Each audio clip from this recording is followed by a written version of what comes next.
Vijay Antony, Vijay Antony నటించి, నిర్మించి, సంగీతం సమకూర్చిన తాజా చిత్రం మార్గన్. తమిళంలో తెరకెక్కిన ఈ చిత్రాన్ని ఎప్పట్లానే తెలుగులో అనువాద రూపంలో విడుదల చేశారు.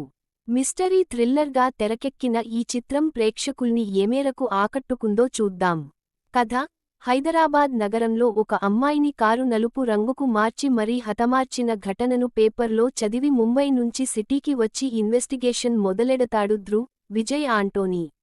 ఆ కేసులో నిందితుడిగా భావించబడి పోలీసులకు చిక్కుతాడు అజయ్ దిశాన్. అయితే అరవింద్ను పట్టుకున్న తర్వాత ఈ హత్య కేసులో కొన్ని కీలక విషయాలు తెలుసుకుంటాడు అసలు ఈ హత్యలు ఎందుకు జరుగుతున్నాయి? నల్లగా మార్చి చంపడానికి కారణం ఏమిటి? వీటి వెనుక ఉన్నది ఎవరు? వంటి ప్రశ్నలకు సమాధానమే మార్గన్ చిత్రం. నటీనటుల పనితీరు: విజయ్ ఆంటోనీ, విజయ్ యాంటనీ ఎప్పట్లానే సింపుల్ పెర్ఫార్మెన్స్తో లాగించేశాడు.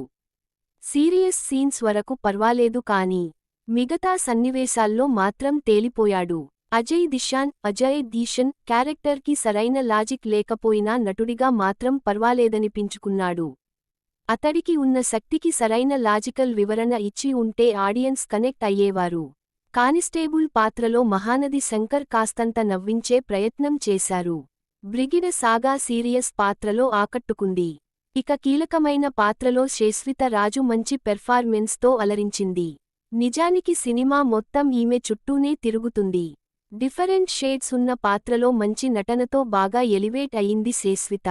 సాంకేతికవర్గం పనితీరు: సినిమాటోగ్రఫీ, మ్యూజిక్, ఎడిటింగ్ వంటి టెక్నికాలిటీస్ అన్నీ డీసెంట్గా ఉన్నాయి.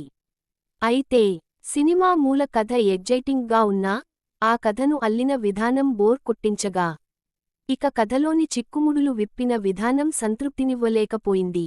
ఎందుకంటే థ్రిల్లర్స్కి ట్విస్ట్ రివీల్ చేయడం అనేది చాలా క్రూషియల్. ఆ విషయంలో లియో జాన్ పాల్ తడబడ్డాడు. 2 గంటలపాటు బిల్డ్ చేసిన సినిమాకి 5 నిమిషాల్లో కంగారుగా ముగించేయడం అనేది సినిమాకి మెయిన్ మైనస్గా మారింది. విశ్లేషణ: చిక్కుముడులు వేయడం కంటే ఆ ముడులను విప్పే విధానం ఒక థ్రిల్లర్ సినిమాకి కీ పాయింట్. ఆ కీ పాయింట్ను లియో జాన్ పాల్ డీల్ చేసిన విధానం మైనస్ అనే చెప్పాలి. అందువల్ల 100 నిమిషాలపాటు బిల్డ్ చేసిన థ్రిల్ మొత్తం ఆఖరి 20 నిమిషాల్లో నీరుగారిపోయింది. కథనం సరిగ్గా రాసుకుని, రీజనింగ్ అనేది ఇంకాస్త బలంగా ఉండుంటే మంచి సినిమాగా నిలిచేది.